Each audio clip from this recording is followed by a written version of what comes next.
Bem, muito bom dia a todas e a todos que nos ouvem, que nos veem. Nós estamos iniciando agora o segundo bloco do nosso programa FIS Talks, com a pesquisadora, gestora, presidente da Fundação Oswaldo Cruz, doutora Anísia Trindade. Muito bom dia, doutora Anísia Trindade. Bom dia, prazer em estar aqui. É um prazer realmente estar com a doutora Anísia. A gente conversou no primeiro bloco assuntos mais da vida pessoal, da sua trajetória profissional, daquilo que ela conseguiu executar como pesquisadora e depois como gestora. Aliás, falando de pesquisadora e gestora, eu já vou iniciar esse segundo bloco perguntando à doutora Anísia o seguinte: você tomou gosto pela gestão, Nízia? Entre ser pesquisadora e ser gestora, você teria que fazer essa escolha de Sofia ou você faria as duas coisas? Como eu sei que você continua fazendo muito de pesquisa.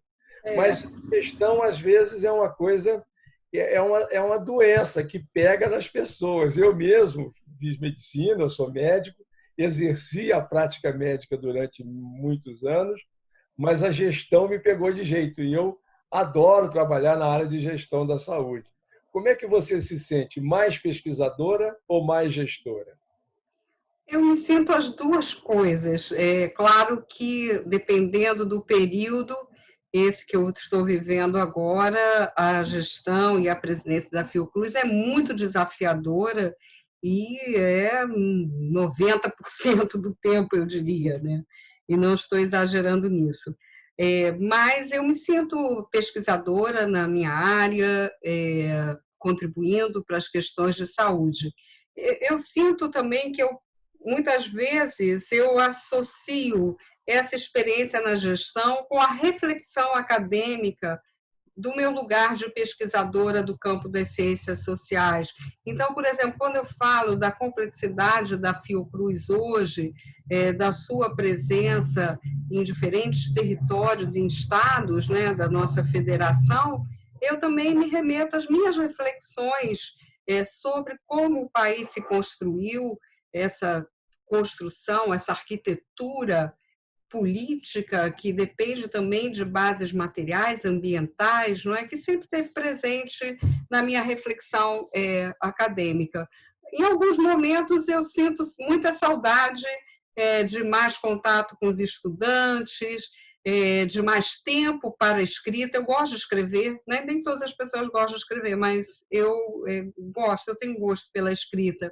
E foi até esse fim de semana eu escrevi uma entrevista para o blog de um projeto que eu coordeno, que é a Biblioteca Virtual do Pensamento Social, para a revista Sociologia e Antropologia, da UFRJ, e nessa entrevista eu discuti a questão das ciências sociais e da pandemia, e eu me senti muito bem por ter escrito. Foi difícil encontrar aquele tempo para escrever, mas ao fazer isso eu me sinto muito satisfeita. Quando eu me sinto satisfeita em ter orientandos ainda de pós-doutoramento, sob minha supervisão, claro que hoje com muitas limitações de tempo. Então, acho que hoje o meu tempo é dedicado não a qualquer gestão, não é? Eu estou sou presidente, eu não gosto muito dessa frase, eu estou. Não, eu sou, até porque é tão visceral que eu sou mesmo. Sou por esse período, né? Depois serei outra coisa do ponto de vista daquela atividade que vai ocupar mais o meu tempo. Então, é muito desafio, é uma instituição muito complexa, mas eu gosto das duas atividades e eu procuro fazer com que elas não conflitem. Tem um lado que é impossível, porque o tempo não é elástico, né? Como os economistas discutem isso muito bem, né? Não é de modo algum, mas eu procuro, sempre que possível, não esquecer meu lado de pesquisadora para poder também refletir criticamente sobre a minha atuação como gestora. Muito bom. Agora, me diga uma coisa, você como gestora, a gestão ela é muito complexa, né, Nisa? Assim, você tem que Muito. tomar conta de tanta coisa.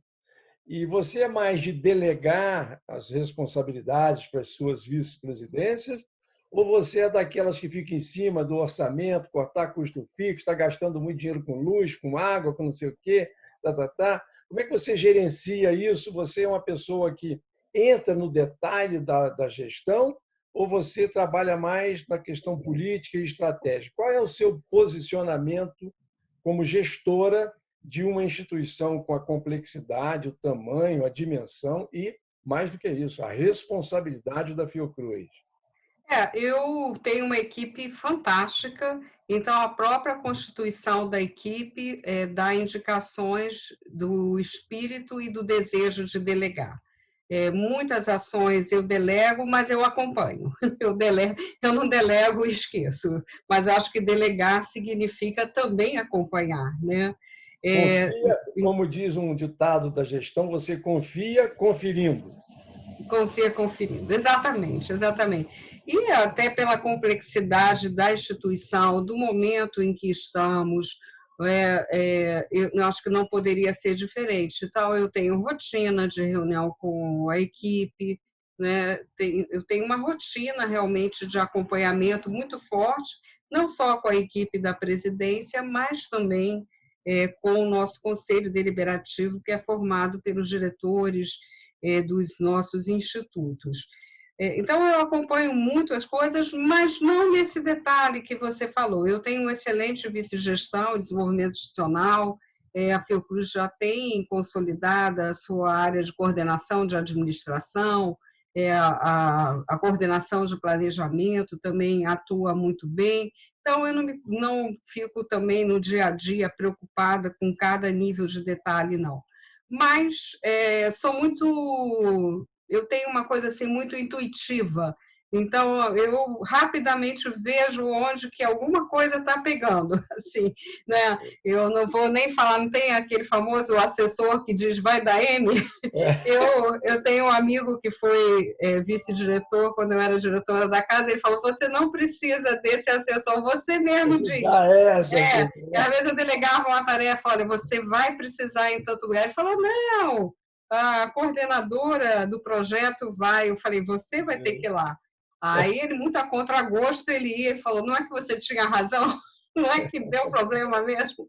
Eu falei, muito bom. então, assim, aí é uma característica um pouco de personalidade, de ser muito atenta, apesar de eu falar para você, eu não me ligar a detalhes se está gastando muita água à luz. Não que eu ache isso irrelevante, mas eu acho que a Fiocruz já desenvolveu uma cultura para fazer esses ajustes, mas eu sou muito sensível às relações, a, um exercício de você se colocar no lugar do outro, né? Eu acho que isso vale Empatia, para a né? vida, Empatia. a empatia, e vale para a gestão também. Então, para mim, é como se eu tivesse um certo, não o tempo todo, é claro, né, falho muito, mas eu tenho uma facilidade para esse tomar o pulso, né, se a gente for usar uma imagem médica, sentir, né, perceber.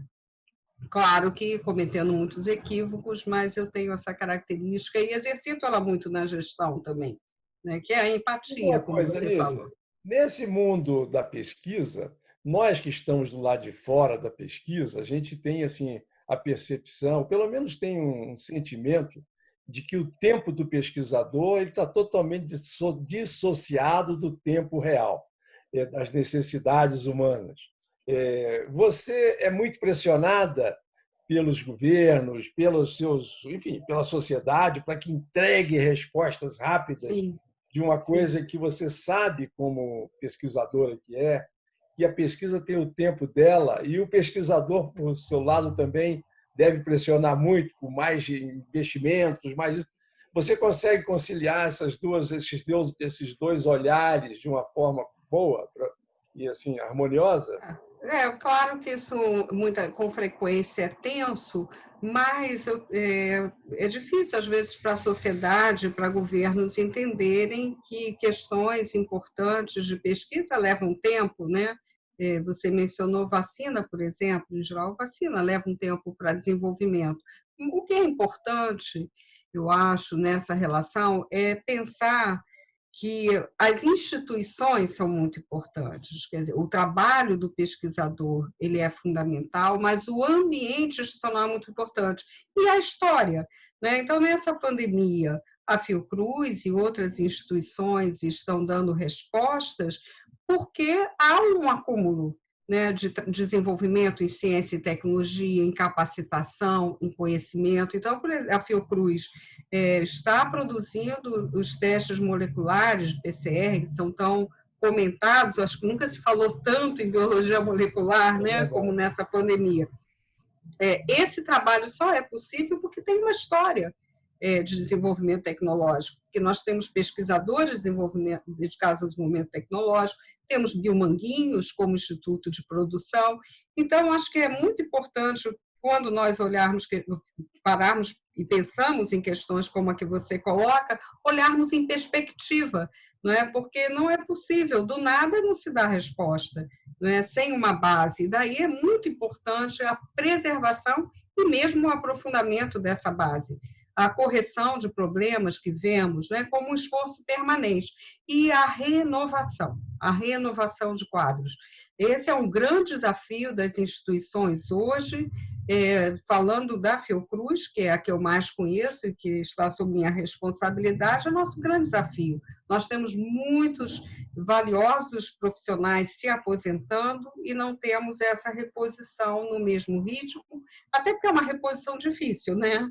Uma vez que não basta só a formação acadêmica, né, o mérito do talento individual, mas há um tempo, né, há um tempo de constituição de equipes, de formações, de ambientes, de trabalhos mais azeitados que permitem com que os avanços cheguem. Cada vez mais a ciência sempre foi um empreendimento coletivo, né, não vou falar de períodos mais antigos, mas me referindo à história da Fiocruz, a gente fala Oswaldo Cruz, Carlos Chagas, mas junto com eles havia equipes, não é? Não eram cientistas isolados. E cada vez mais a ciência é um empreendimento coletivo, não é? Que requer técnicos, que requer estudantes, que requer também a articulação, quando é um trabalho de campo, no campo, que quando é no laboratório, né, todo um processo que envolve técnicos, que envolve pesquisadores, que envolve gestão, estudantes. Né? Então, o que eu quero enfatizar é a importância das instituições, a importância da história, portanto, né? Porque a instituição é aquilo que vai se consolidando, né, como um certo arranjo capaz de dar respostas. Né? E é esse o desafio que não apenas em pandemia nós todo o tempo temos que lidar. Agora, do ponto de vista do investimento em ciência e em tecnologia, você acha que os últimos tempos, os últimos governos, nós temos dado atenção devida a isso? Nós temos crescido a ciência e tecnologia no Brasil, a relevância, a importância, os orçamentos foram diminuídos, estão estabilizados. Você percebe que há uma tendência da gente poder crescer, uma esperança de que a ciência e a tecnologia, que foi tão cobrada agora, nesse momento da pandemia, não é? Que talvez esse seja um bom legado que a pandemia tenha deixado, é a importância da ciência e da tecnologia para o Brasil. Eu mesmo agora tenho notícias das vacinas que estão sendo desenvolvidas em vários centros de pesquisas do mundo, né? Eu acredito que também aqui no Brasil a Fiocruz, Butantan esteja num trabalho colaborativo disso. Como é que você tem percebido, dizer assim, os investimentos em ciência e tecnologia, não somente financeiros, mas você já disse aí da dificuldade de repor pessoas, né? Mas da ambiência. Isso que é muito importante também. Eu acho que o mais relevante foi criar uma ambiência para a ciência e tecnologia a partir da demonstração de que o Brasil precisa retomar isso. A minha expectativa é muito positiva. E a sua? Qual é? Olha, eu tenho esperança, como diz o Luiz Davidovich, presidente da Academia de Ciência, mais do verbo esperançar, que é esperar e agir, né? Esperar um futuro melhor e agir. Eu vejo que ainda nós temos muitas dificuldades no país, no campo da ciência, da tecnologia e da inovação. Nós precisamos recompor o orçamento da área de ciência, tecnologia e inovação, das agências de fomento à pesquisa, das universidades, das instituições de pesquisa. Precisamos promover a relação da atividade de ciência, tecnologia e inovação com a política industrial. Essa pandemia mostrou nossas fragilidades nesse sentido, desde a área de medicamentos até, né, itens como os respiradores, como os equipamentos de proteção individual. E eu acho que a máxima, né, que se repete, a Sociedade de Progresso da Ciência repete, de ter a ciência como investimento e não como gasto, é fundamental. Né? Isso não significa uma ciência descompromissada de resultados. Não, ela deve mostrar o que está fazendo, mas ela precisa ter essas bases para que o Brasil possa ter qualidade de vida, ter saúde, né, para que o Brasil possa desenvolver, como desenvolveu, né, toda a parte da agropecuária, ela vem de conhecimento científico, né, o papel da Embrapa tão importante, muitos conhecimentos que saem da universidade vão para empresas também.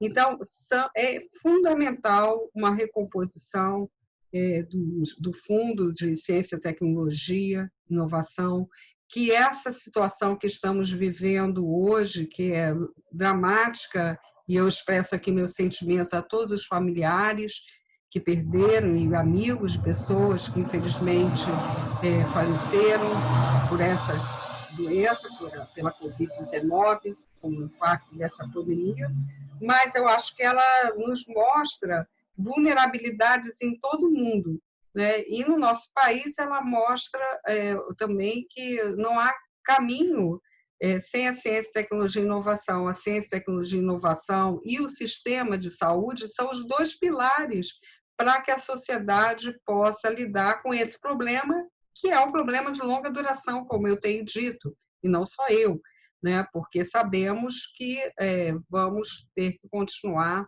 com medidas de cuidado, de controle, né, muito precisas, baseadas também na ciência. A integração de dados é uma outra área fortíssima na Fiocruz, né, que é muito importante. Então, assim, é fundamental que seja um alerta.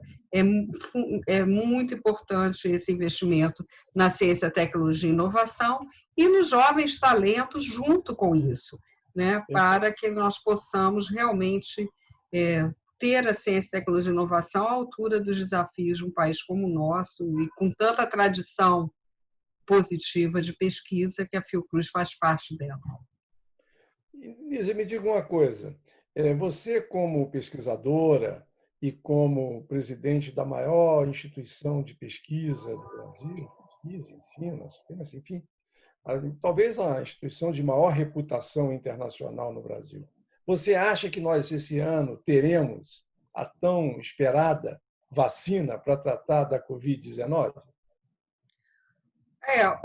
Nós temos algumas vacinas que estão bem avançadas, né? Bem avançadas, estão em fase 3 de estudo clínico, mas vacina é muito complexa, sem terminar essa fase, não é possível fazer nenhuma afirmação em caráter mais definitivo.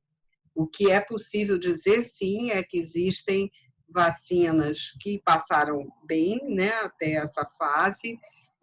No Brasil, o Ministério da Saúde delegou a Fiocruz, junto com o Departamento de Ciência e Tecnologia do Ministério, que fizéssemos uma avaliação dessas vacinas candidatas de maneira a que se possa escolher esse caminho, né? Quer dizer, que vacina o Brasil deveria investir em termos de parceria, e também o país se dispôs, e a Fiocruz participando desse esforço, a realização de estudos clínicos para essa fase, para aumentar, né, a segurança de uma vacina que é, sem dúvida nenhuma, um instrumento de saúde pública fundamental.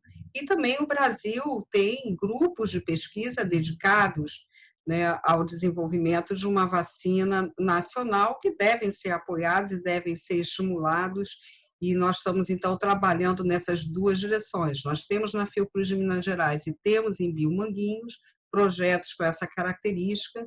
Em Minas Gerais, um Instituto Nacional de Ciência e Tecnologia, que é uma iniciativa apoiada pelo Ministério da Ciência, Tecnologia e Inovação, com essa finalidade. Então, assim, tenho esperança, sim, mas vamos seguir nessa linha de ter a vacina eficaz e segura e o acordo também que garanta o acesso pelo Sistema Único de Saúde.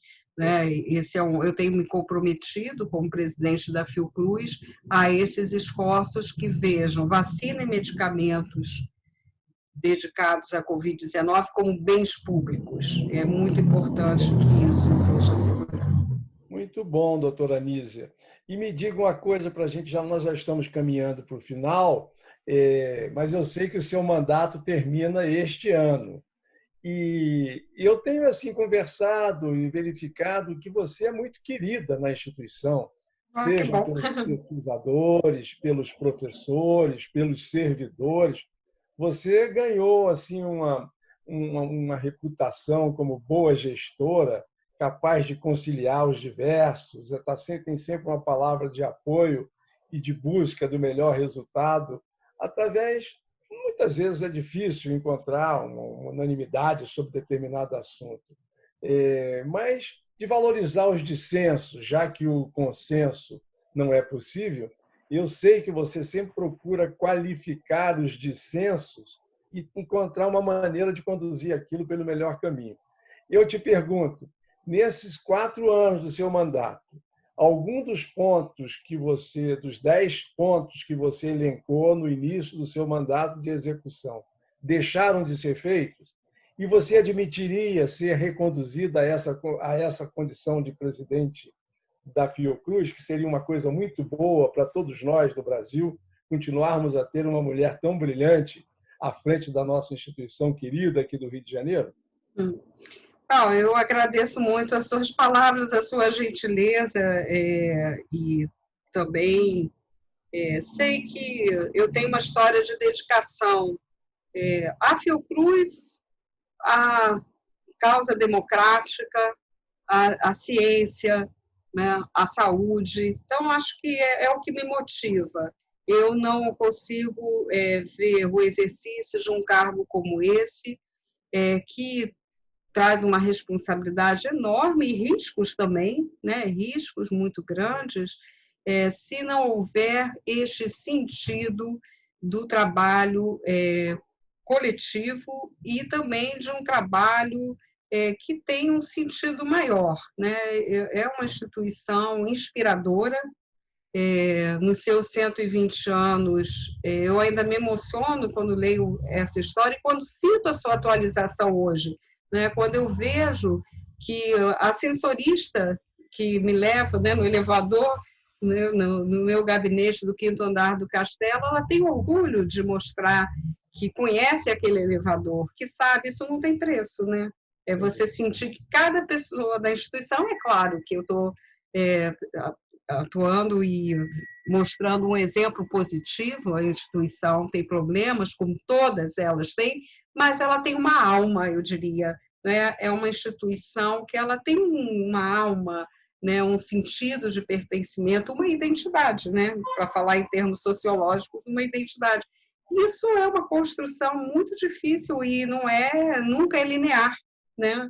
Isso tem que ser realimentado. Então, eu sinto que eu estou também contribuindo para manter acesa essa chama, em momentos de muito descrédito, porque em todo mundo a ciência sofre de descréditos, os valores democráticos, a ideia, como eu falei, não é, de bem público, que é possível ter um projeto de país, que nos inspiraram grandes figuras, falamos aqui de Oswaldo Cruz, de Carlos Chagas, mas eu falaria também de um Anísio Teixeira, de um Carlos Chagas Filho, que foi tão importante também na ciência brasileira, de um Evandro Chagas, que dá nome ao nosso Instituto Nacional de Infectologia. São tantos homens e mulheres, como Nícia da Silveira, não é? E como tantas outras mulheres nas ciências sociais, Marisaura Pereira de Queiroz e tantas outras, não é?